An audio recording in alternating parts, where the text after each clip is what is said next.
نہیں ہے. خدا کی قسم یہی سوچ آج ہماری قوم کی ہے.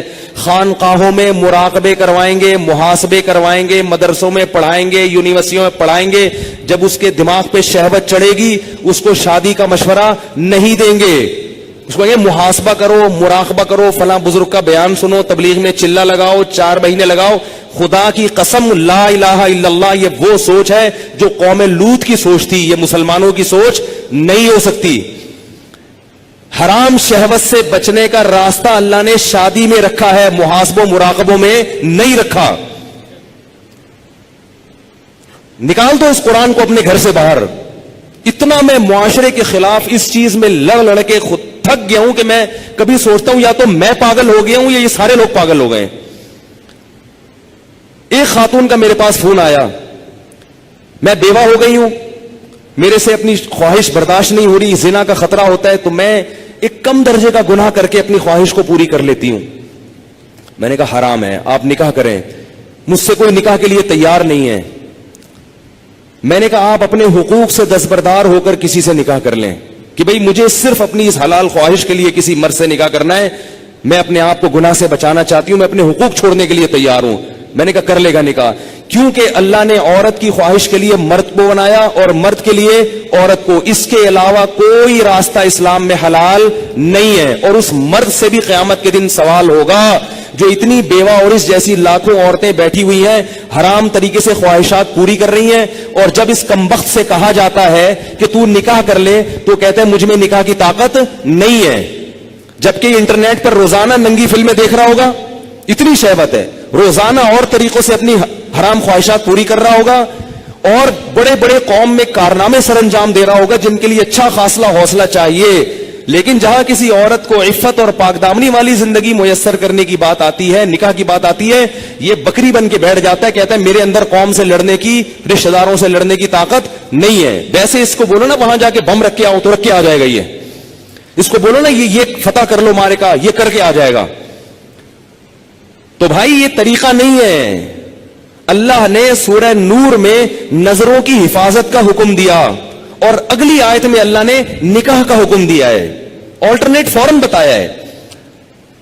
تو اللہ نے صرف اور صرف مرد عورت کو ایک دوسرے کے لیے پیدا کیا ہے, اور ہن لباس لکم وانتم لباس لہن. فرمایا عورت تمہارے عیب پہ پردہ ڈالے گی اور تم اس کے عیب پہ. شہوت اللہ نے دونوں میں رکھی ہے. جو یہ کہتا ہے نا نہیں ہے, خدا کی قسم جھوٹ بولتا ہے, وہ جھوٹ بولتا ہے. وہ کوئی کہتا ہے وہ اتنی نیک عورت ہے اس میں شہوت نہیں ہے, خدا کی قسم جھوٹ بول رہا ہے. جیسے بھوک لگنے کا تعلق آپ کے نیک ہونے یا نہ ہونے سے نہیں ہے, تو سیکچول ڈیزائرز جو ہیں اس کا کسی کے نیک یا برے ہونے سے تعلق نہیں ہے. اتنی یہ کامن سینس کی بات ہے, یہ سمجھ میں نہیں آ رہی بھائی. اتنی کامن سینس کی باتیں ہیں, اس میں کون سی میں ایسی باتیں کر رہا ہوں جو سمجھ میں نہ آئے, اس پہ میرے اوپر الزام لگتے ہیں, پتہ نہیں کیا سکھا رہے ہیں لوگوں کو.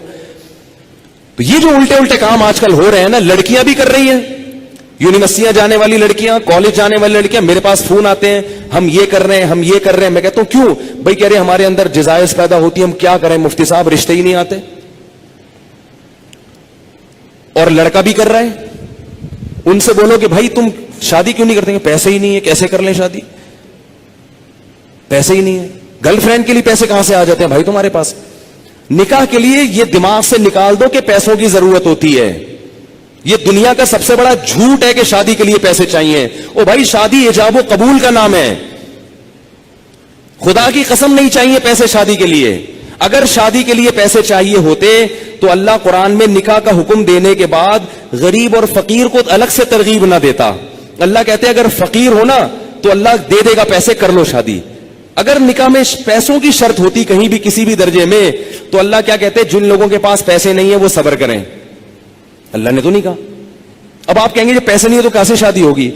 نکاح نام ہے ایجاب و قبول کا. بھائی کسی لڑکی سے عقد کر لو, ایگریمنٹ کر لو کہ میں تمہیں اپنے نکاح میں لیتا ہوں, وہ اس کہ ہاں میں نے قبول کیا, گواہ سن رہے ہو, یہ بات ہو گیا. اب اگر پیسے نہیں ہے تو اس کو بتاؤ پیسے نہیں ہے میرے پاس, تم میرے گھر آگے رہنا چاہتی ہو تو میرے ذمے تمہارا خرچہ ہے, لیکن یہ ہے میرے پاس, میں جتنا خود کھا رہا ہوں اس میں سے آدھی روٹی تمہیں کاٹ کے دے دوں گا. بہت مشکل ہے. کچھ کرنا ہے نا تو کچھ کرنا پڑے گا, ورنہ چلتے رہو پھر اسی راستے پہ جو لوط علیہ السلام کی قوم والا راستہ ہے, ادھر ہی جاؤ. اور اس انجام ہماری قوم کا بھی وہی ہے جو ان کا انجام تھا, جو گوروں کا انجام ہوا ہے نا. گورے کو یہ سمجھانا بڑا مشکل ہے کہ لڑکوں سے بدفعلی غلط کیوں ہے. کیوں مشکل ہے؟ اس لیے کہ وہ نکاح سے دور بھاگ بھاگ کے لڑکوں کے اتنے عادی ہو چکے ہیں کہ اب وہ کہہ رہے ہیں یہ مولوی پاگل ہیں, ان کو پتہ نہیں کیسی باتیں کر رہے ہیں. یہ گند میں جب ایک دفعہ پڑ گئے نا, پھر نکاح کے لیے پیسے ہوں گے تو بھی شادی نہیں کرو گے. یہ گند میں پڑنے سے پہلے کی باتیں ہیں ساری. پاکیزہ زندگی گزارو اللہ کے بندو, نکاح کرنا پیغمبروں کی سنت ہے, اور نکاح کے علاوہ راستہ اختیار کرنا یہ جہنمیوں کا طریقہ ہے, یہ پیغمبروں کا طریقہ نہیں ہے. موسیٰ علیہ السلام کے پاس کتنے پیسے تھے تو انہوں نے شادی کر لی تھی؟ کچھ بھی تو نہیں تھا. لڑکی کے باپ نے کہا 10 سال بکریاں چراؤ گے؟ انہوں نے کہا قبول ہے, چراؤں گا. انہوں نے کہا شادی تو ہو, چلو 10 سال بکریاں چلائیں گے, شادی تو ہو. ہمارے نبی کے پاس کتنے پیسے تھے جو انہوں نے 9 بیویاں رکھی ہیں, 11 شادیاں کی ہیں. ہمارے نبی کے پاس تو کچھ بھی نہیں تھا. بخاری میں حدیث ہے کہ ایک شخص آیا, لوہے کی ایک انگوٹھی نہیں ہے, نبی نے اس کا بھی نکاح کرایا, ان کی بھی شادی کرائی. تو بھائی جو کھا رہے ہو آدھی روٹی کس کو دے دینا؟ بیوی کو. بولے بھائی میں ابھی تو یہی کر سکتا ہوں, اگر مزے سے رہنا چاہے ٹھیک ہے, جانا چاہے بولو ٹھیک ہے طلاق لے لو, میں پھر کہیں اور کرتا ہوں. مل جائیں گی آپ کو انشاءاللہ, کرنا ہی نہیں چاہتے ہو. اور عورت کو بھی شوہر مل جائے گا. اور اگر اس لڑکی کو خرچہ نہیں مل رہا شوہر کی طرف سے تو کم از کم اس کی سیکچوئل ڈیزائرز تو پوری ہوں گی نا حلال طریقے سے, یہ ضرورت تو پوری ہو جائے گی نا. بھائی نکاح کر لے کہ بھائی مجھ میں بھی یہ خواہش ہے, میں حرام سے بچنا چاہتی ہوں, نکاح کر لیا مرد نے, اب کم از کم ان کو میاں بیوی کو ایک اپنی خواہش پوری کرنے کے لیے لباس تو مل جائے گا, ادھر ادھر منہ تو کالا نہیں کریں گے. رخصتی اس وقت کر لیں گے جب پیسے ہوں گے. آپ بولو بھائی میں اپنی آدھی روٹی کاٹ کے تمہیں نہیں دے سکتا, میرا پیٹ نہیں بھرتا, تم وہی رہو, پہلے سے ایگریمنٹ کر لیں گے. نکاح صرف نان نفقہ اٹھانے کے لیے نہیں ہوتا, زنا سے بچنے کے لیے بھی ہوتا ہے.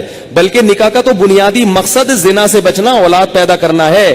یہ ذمہ داریاں تو اللہ نے ایک نظام کو چلانے کے لیے مرد کے کندھوں پہ ڈال دی ہیں, ورنہ نکاح کا بنیادی مقصد یہ نہیں ہے. اگر یہ مقصد ہوتا تو محمد صلی اللہ علیہ وسلم حضرت خدیجہ سے شادی نہ کرتے, کیونکہ حضرت خدیجہ کے پاس پیسے تھے, ہمارے نبی کے پاس پیسے نہیں تھے. ذمہ داری اٹھانے کے لیے اگر شادی ہوتی تو خدیجہ سے, ہمارے نبی کی ذمہ داری حضرت خدیجہ نے اٹھائی ہے.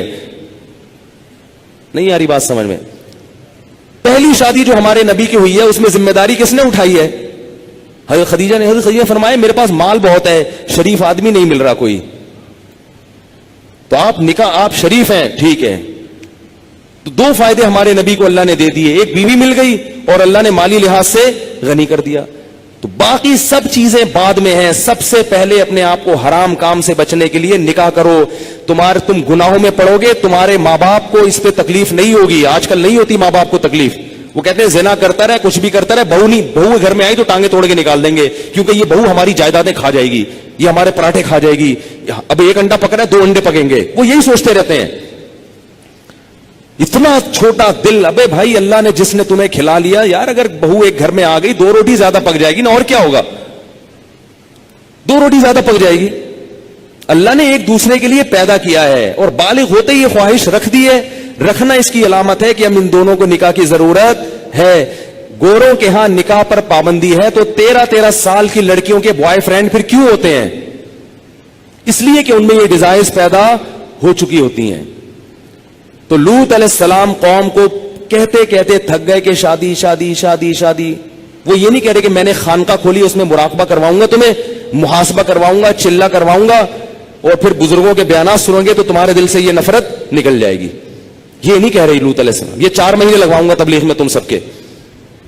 ایسا آدمی 4 مہینے کے لیے نکلے گا نا, وہاں لوگوں کو خراب کر دے گا. یہ جو شہوت پرست آدمی ہے نا, جس کو حلال خواہش پوری نہیں ہو رہی, یہ تبلیغ کا ماحول جا کے کیا کرے گا؟ اس کو مدرسے میں چھوڑو گے, مدرسے کے طلبہ کو بگاڑ دے گا. اس کو بچوں کا استاذ بناؤ گے, قاری بناؤ گے, بچوں کو پیل دے گا. یہ اللہ معاف فرمائے, میں بہت برے الفاظ استعمال کروں, لیکن ہو رہا ہے یہ سب کچھ, بچوں کو خراب کر دے گا. یہ میں تو کہتا ہوں مدرسوں میں ایسے قاری کو رکھا نہ جائے جو شادی شدہ نہ ہو. رکھا کتنا ہی ایسے پیر اور مرشد سے بیعت نہ ہو جو شادی شدہ نہ ہو. بیعت ہوگے نا, شیطان اس کو تمہارے خلاف, اگر کوئی نیک خوبصورت مرید جا کے بیعت ہو گیا نا تو شیخ کا اس پہ دل آ جاتا ہے. بھائی اللہ نے نظام نہیں رکھا نا. ایک چیز, آپ کو بھوک لگ رہی ہو, کھانے کو روٹی نہیں ملے گی, تو جو تھوڑے دن تک برداشت کرو گے پھر کچرے سے گند نکال نکال کے کھانا شروع کر دو گے. کب تک برداشت کرے گا؟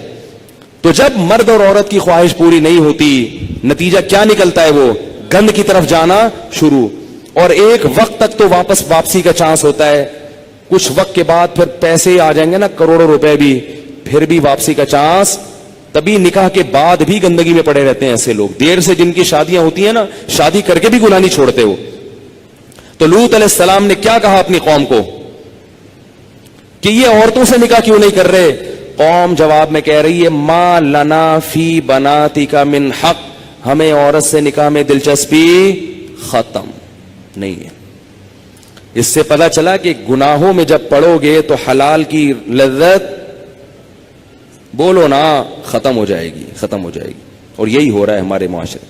بیویاں گھر میں بیٹھی ہوئی ہیں اور منہ کالے ہو رہے ہیں باہر جا کے.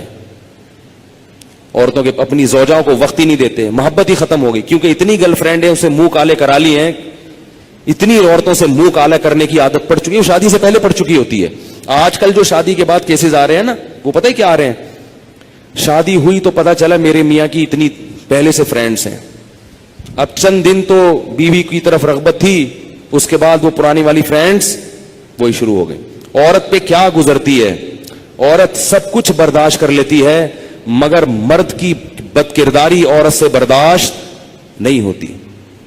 اس کو یہی نہیں پتا کہ کل کس عورت کے ساتھ دوستی لگائے گا, پرسوں کی. گھر تو ایسے گھر تھوڑی چل سکتا ہے. ایک عورت کی کال ہوتی نا جو ایسے اپنے غم بتاتی ہے, تو میں آپ کو بتاتا درجنوں عورتیں ہیں. نتیجہ کیا نکلتا ہے کہ ان لڑکوں کو شادی سے پہلے لڑکیوں سے دوستیوں کی عادت پڑ چکی ہوتی ہے, وہ چسکے لے لیے ہوتے ہیں. اب شادی کے بعد پھر وہ کہتے ہیں یار ایک بیوی یہ کیا ہے, یہ درجنوں لڑکیاں, درجنوں لڑکیاں. پہلے ہی سے جب بچہ بالغ ہو تو والدین کو اللہ کا واسطہ دے کے کہتا ہوں اپنے بیٹوں کی بیٹیوں کی فکر کرو.